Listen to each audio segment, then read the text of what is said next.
All right, just as far as guys not participating in practice today, Becton, Sam, and then today would be Frank Gore's normal day off.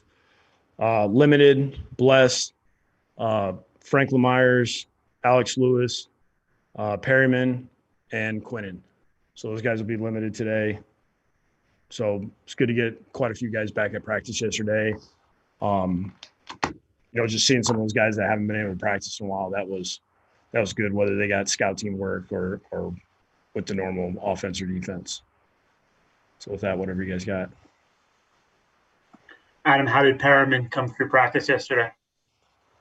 Yesterday was good. I mean, today's really the big day for him. Just kind of see how he feels when he gets out there. I haven't heard any complaints.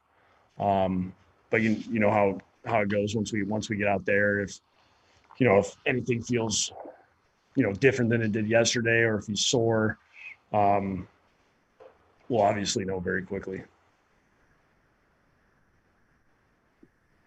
Would you still consider Becton like in the day-to-day category, or what is the latest sense about him? Yeah, I would say right now, day-to-day.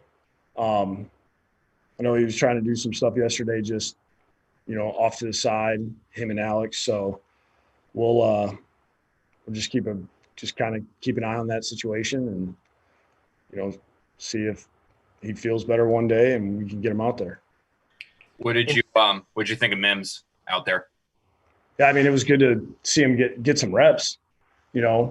Especially he tried to jump in there on some plays with not only the offense but the scout team as well. I mean, it's been a long time since he's really been able to do anything team wise.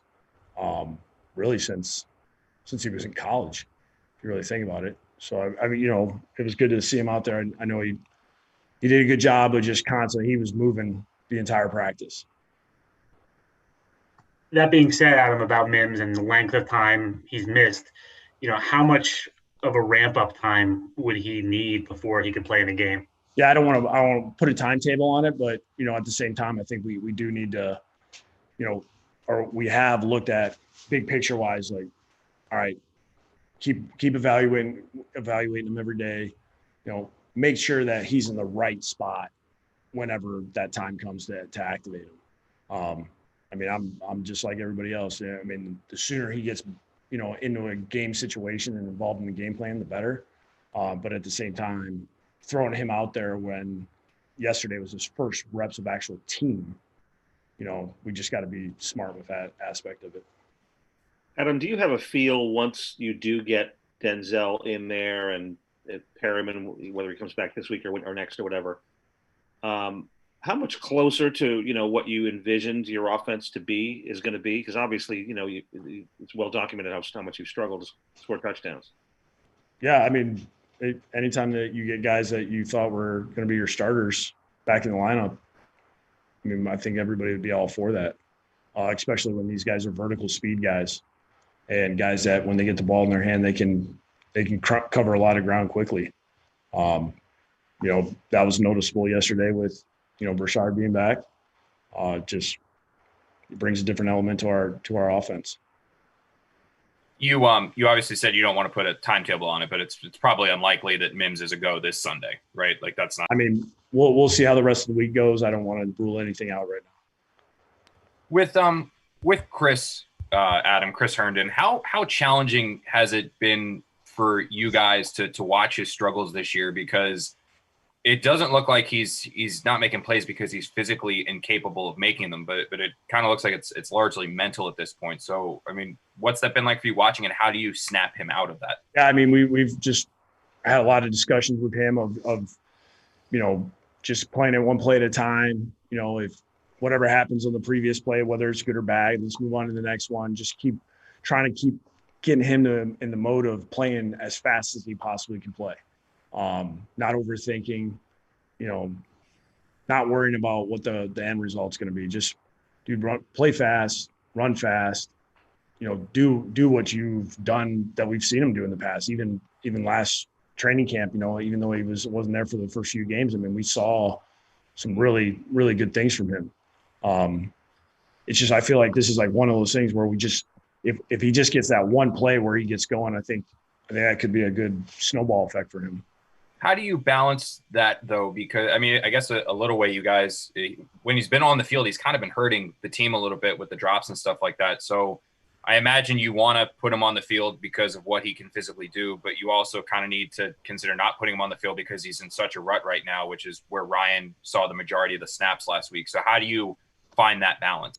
Yeah, we were trying to balance that out a little bit because, you know, Ryan does do a good job. You know, I mean, we obviously, you know, played a lot of games with him last year. We extended him. We have a ton of confidence in him. And at the same time, you know, I think Chris does have a unique skill set. You know, he does some things that I haven't seen most tight ends be able to do as, you know, as well as he does, you know, between his run blocking and pass protecting. But the fact that he's a threat in the passing game, it's just we haven't been able to find that consistency to get him going. Whether it's a confidence thing, whether it's, you know, just wrong play versus the wrong coverage. You know, I just feel like he just needs that one or two plays to just really, you know, positive things to happen. Just keep building off of that. Adam, what do you expect from LaMichael, and what have your conversations been with him now that, you know, you're saying that he's going to have a bigger role? I mean, he doesn't say a whole bunch. I mean, he's fairly quiet. I mean, he's in Frank's hip pocket all the time. Has been really since the beginning.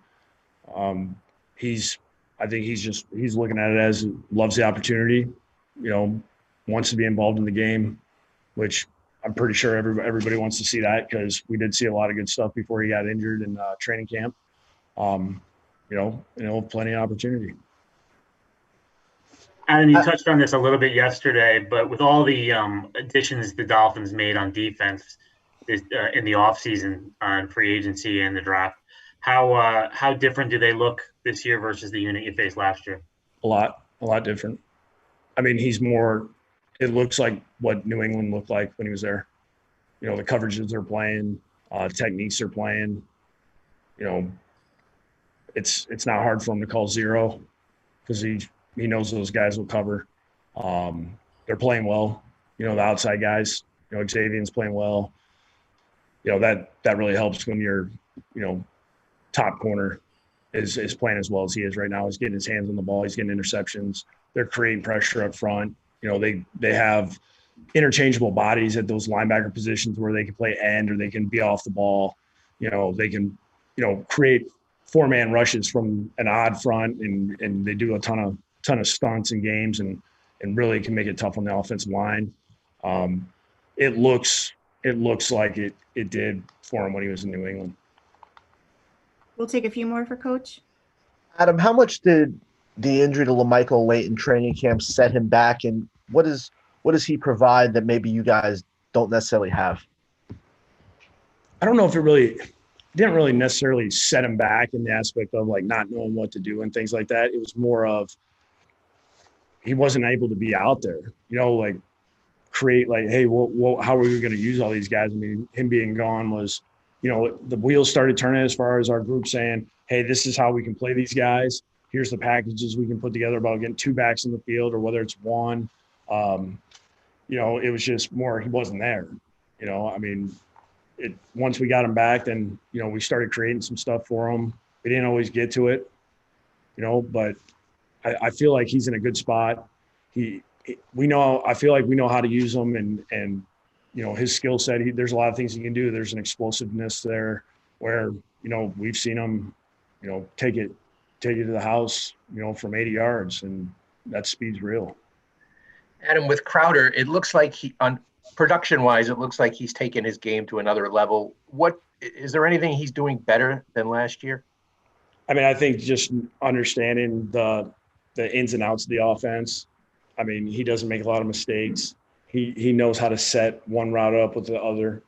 I think he's got a better game plan mentally going into a game instead of just, you know, running the call.